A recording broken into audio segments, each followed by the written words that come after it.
Good morning, my awesome friends and followers of the channel. Thank you for your continued support as we keep moving in a direction of what I call non-bullshittery. A place where I can offload all this shit that's in my head and look at the news and give you my opinion based on, well, things that I've done and seen and connections that one may have. Yes, well, this morning I've received a lot of messages from you all and I do appreciate it. And thank you for those who continue to fight in my corner. It's nice to have a wonderful community around us. Now, there is a few stories today that have really wound me up. One which I will discuss in another video about the Timu Prince, but this one, there's a guy who's now, I'm going to describe him as a national hero, but believe it or not, he's a chief reporter at the Mail Online, Sam Greenhill. If you didn't know who Sam Greenhill was, he is the chief reporter at the Mail Online, and he's been locked in a 2-year legal battle with the UK government because he found out information about the UK government's secret plans to rehouse tens of thousands of Afghans after a data breach. Now, it's all over the media at the minute, thanks to Sam Greenhill, but he was threatened with jail for letting the UK know that the government were spending £7 billion in secret plans to rehouse these individuals. Now, I wrote a post today that I deleted it because I knew it would get me in trouble, but I can do a video. And this video, I'm going to explain that when I was in Afghanistan, I've spent a long time in Afghanistan. From 2006 to 2012, I did 3 operational tours there, and I got to see things that no individual should see.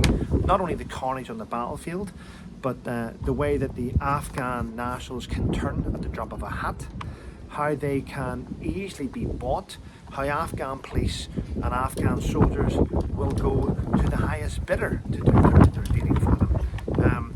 There was many patrols in Afghanistan where Afghan security forces shot British soldiers.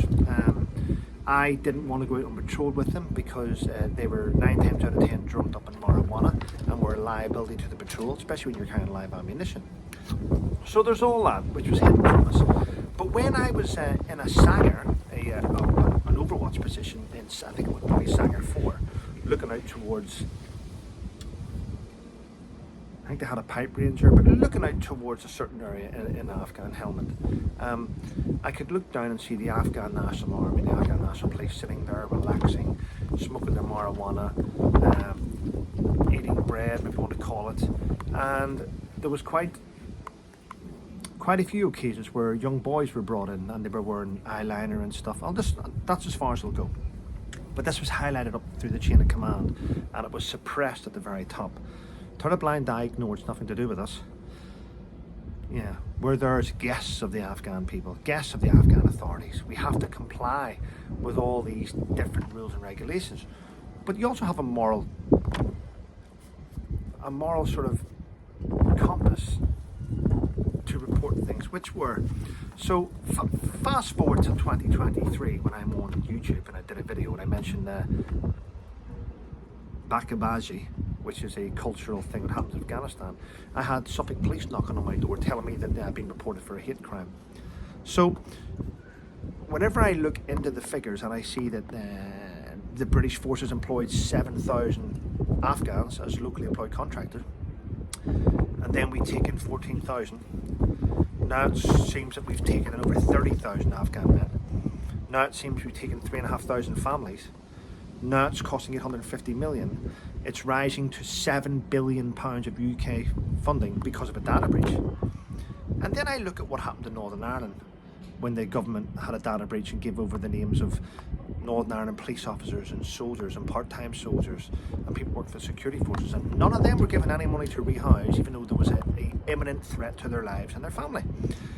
I grew up in a time where my father, God rest his soul, spent every living moment whenever he was going to work and coming back from work and going out shopping, having to go out first to the vehicle and check below it for a booby trap, check below it for a UVBID, an under vehicle improvised explosive device, having to go and check the car before his family gets in.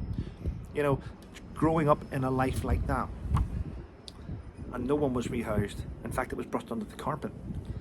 It goes to show you the disdain that the UK government has towards its own people.